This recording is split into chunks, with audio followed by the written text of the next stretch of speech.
Morning students, now I start our today's class in the subject of political science, and today we have start our new topics, which is the principle of deliberations. It means which types of functions to start a procedure in constituent assembly, and which types of principle which is followed by the members of constituent assembly. तो कुल मिलाकर के कि किन तरीक़ों से, किन विषयों पे, किन सिद्धांतों के आधार पे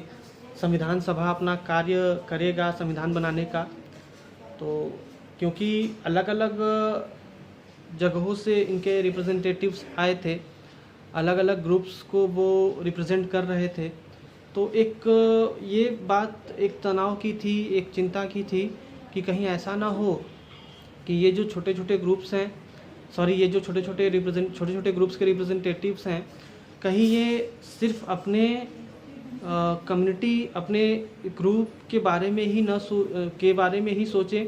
और संविधान में ज़्यादा से ज़्यादा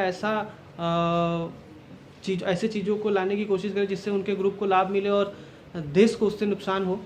तो ये एक चिंता थी। हालांकि ये चिंता निर्मूल साबित हुई और संविधान सभा में हर चीज़, कोई भी चीज़ जो बनी वो किसी छोटे स्तर के हित को लेकर के और देश का अहित हो ऐसे करके नहीं बनाया गया, यानी कि किसी रिप्रेजेंटेटिव द्वारा ऐसा दबाव बनाया गया हो कि ये संविधान में आर्टिकल जोड़ दिया जाए ताकि उनके ग्रुप को फ़ायदा मिले, जिससे देश को या देश के सामने या संविधान के सामने ये संकट उत्पन्न हो जाए कि वो पार्शियलिटी कर रही है। तो इस प्रकार की घटनाक्रम नहीं हो पाए, ये एक बहुत बड़ी बात थी। विवाद तो थे, बहुत सारी विवादें थी कि जैसे भारत का जो शासन प्रणाली होगा, जो एक तरीके से रोल गवर्न करने का जो मेथड होगा वो सेंट्रलाइज्ड होगा या फिर डिसेंट्रलाइज्ड होगा। उसके बाद स्टेट और सेंटर के बीच में कैसे संबंध होंगे, उसके बाद जुडिशरी को कितनी पावर दी जाएगी और कितनी उनके पावर को लिमिट किया जाएगा। और उसके साथ साथ एक चीज़ और थी कि क्या संविधान को प्रोटेक्ट करना चाहिए प्रॉपर्टी राइट्स को, यानी कि संपत्ति के अधिकार को प्रोटेक्ट करना चाहिए। तो इन चीज़ों पे विवाद था, इन चीज़ों पे लोगों ने चर्चाएं की और इन चर्चाओं के बाद भी एक निष्कर्ष निकाला गया जो देश के हित में हो, राष्ट्र के हित में हो। एक ऐसा मुद्दा था जहाँ पे बिना किसी भेदभाव के, बिना किसी समस्या के, बिना किसी आपसी विवाद के उसे पारित किया गया। वो था यूनिवर्सल अडल्ट फ्रेंचाइजी, सार्वभौमिक मताधिकार, यानी कि किसी भी आयु, जाति, लिंग, यानी कि एज, सेक्स, ग्रुप, कम्युनिटी, किसी भी एज, सेक्स, ग्रुप, कम्युनिटी के पर्सन को एक निश्चित एज के बाद वोट देने का अधिकार मिले, यानी कि इसमें किसी भी प्रकार की पार्शियलिटी नहीं की गई। कोई भी व्यक्ति, अगर वो भारतीय है, भारत के भूखंड के किसी भी क्षेत्र में पैदा हुआ है, वो किसी भी जाति का है, किसी भी सेक्स का है, यानी मेल है या फीमेल है, किसी भी कम्युनिटी का है, किसी भी रिलीजन का है, इससे कोई फ़र्क नहीं पड़ता। अगर वो एक निश्चित आयु क्रम को पार कर गया है, जिसे 18 वर्ष कहते हैं, 18 ईयर, उसे पार कर गया है, तो फिर उसे वोट देने का अधिकार मिल जाता है। तो इस प्रकार से डेमोक्रेटिक वैल्यूज़ को इम्पोर्टेंट देने के साथ साथ हमारा संविधान का ये जो फंक्शन था उसे ऑपरेट किया गया। तमाम प्रकार के विवादों के बाद भी संविधान को इस प्रकार से बनाया गया ताकि वो किसी भी प्रेशर ग्रुप से इन्फ्लुएंस होकर के संविधान का जो मूल वैल्यू है उससे वो प्रभावित ना हो, उससे मूल वैल्यू ख़राब ना हो, मूल वैल्यू डिस्ट्रक्ट ना हो। कभी कभी ऐसा होता है ना कि जैसे अगर मैं इसको थोड़ा सा सिंपल एग्जांपल से अगर तुमको समझाऊं तो देखिए, ये आप समझिए इसको कि हम एक घर में रह रहे हैं, ठीक है, और हमारे पिताजी ने हमें और हमारे भाई बहन को मिलकर के घर के लिए नियम बनाने को बोला। तो हम हैं, हमारे 2 भाई हैं, 2 बहन हैं, कुल मिला के 5-6 लोग हैं। तो नियम ऐसा होना चाहिए जिससे घर भर माने और वो एक मॉरल रूल्स हो, नैतिक नियम हो, आदर्श प्रिंसिपल्स, एक अच्छे प्रिंसिपल्स को लेकर के बने हो। ऐसा ना हो कि सपोज़ करें कि नियम बने कि रोज़ 9 से 10 बजे तक टीवी चलेगा और उसे सब लोग देखेंगे, और कोई व्यक्ति एक व्यक्ति अगर ये प्रपोज़ल दे दे कि नहीं 10 से 11 भी टीवी मैं देखूंगा, बाकी कोई लोग नहीं देखेंगे, तो समझिए कि फिर उस नियम को कितने दिनों तक लोग फॉलो कर पाएंगे, क्योंकि जाहिर सी बात है बाकी जो 4 लोग होंगे वो इससे अनसेटिस्फाइड होंगे कि 9 से 10 सब टीवी देख रहे हैं, ये अकेले 10 से 11 टीवी क्यों देख रहा है। मैं एक एग्जांपल देकर के आपको समझा रहा हूँ। उसी तरीके से कॉन्स्टिट्यूएंट असेंबली में ऐसी समस्याएं थी कि हो सकता है कोई ग्रुप का रिप्रेजेंटेटिव कुछ ऐसे प्रोसीजर्स को लेकर के आए जिससे उसके ग्रुप को लाभ हो, तो कहीं ना कहीं फिर कॉन्स्टिट्यूएंट असेंबली जो कॉन्स्टिट्यूशन बनाएगी, जो संविधान बनाएगी,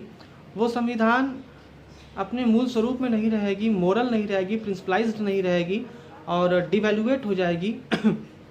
ये समस्या थी। तो इन समस्याओं से भी पार पाया गया और बिना किसी पक्षपात के, बिना किसी एक छोटे ग्रुप के लाभ के बारे में सोचे बिना, बल्कि कंट्री के बारे में, जैसे भी हमने पिछले लेक्चर में बात किया था कि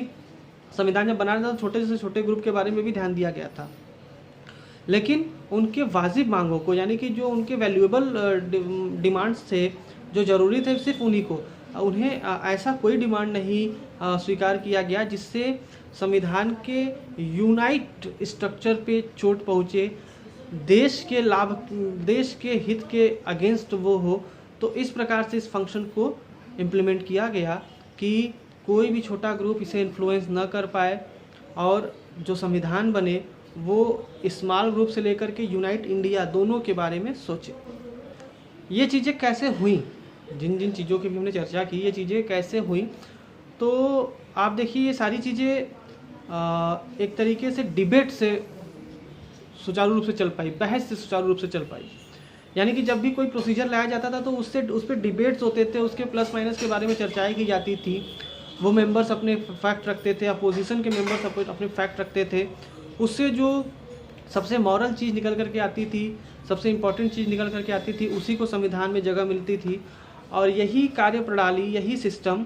अमेरिकन और फ्रांसीसी रेवोल्यूशन के बाद जब उनके यहाँ असेंबली बनी, उनके यहाँ कॉन्स्टिट्यूशन बनाने का काम किया गया, तो यही सिस्टम उनके यहाँ भी फॉलो किया गया। इससे क्या होता है, डिबेट से क्या होता है कि आप सभी लोगों की बातों को समझते हैं, सुनते हैं, उनके वाजिब तर्कों को समझते हैं, उनकी ज़रूरतों को परखते हैं कि वास्तव में जिन तथ्यों को वो इसमें इनबिल्ड करना चाहते हैं वो इम्पॉर्टेंट है या नहीं, जिन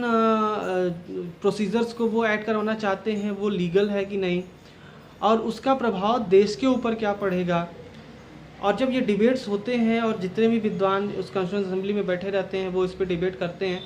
तब जाकर के एक निष्कर्ष निकलता है और फिर उसे एक्सेप्ट करना है नहीं करना है ये सोचा समझा जाता है। तो इस प्रकार से हमारा जो कॉन्स्टिट्यूशन है और कॉन्स्टिट्यूंट असेंबली ने कॉन्स्टिट्यूशन बनाया, इस प्रकार से पूरी तरीके से डिबेट करके एक एक फैक्ट को परख करके उसका निर्माण किया। और इस यही कारण है कि आज भी अगर 70 सालों के बाद भी हमारा जो संविधान है वो बिना किसी विवाद के सभी उसको एक प्रमुख रूल बुक मानते हैं, ऑपरेट करते हैं। और अगर डेमोक्रेसी ज़िंदा है हमारे देश में, सबसे विश्व की सबसे बड़ा लोकतंत्र हम हैं, और हमारे यहाँ अगर लोकतंत्र जिंदा है, डेमोक्रेसी जिंदा है, तो इसके पीछे सबसे बड़ा कारण ये है कि हमने एक बहुत ही नपातुला और बहुत ही लिबरल कॉन्स्टिट्यूशन बनाया जो समाज के हर वर्ग के हित के साथ साथ देश के हित को भी ज़रूरी समझता है और उसे देश के ऊपर लागू करता है बिना किसी पार्शियलिटी के, बिना किसी भेदभाव के।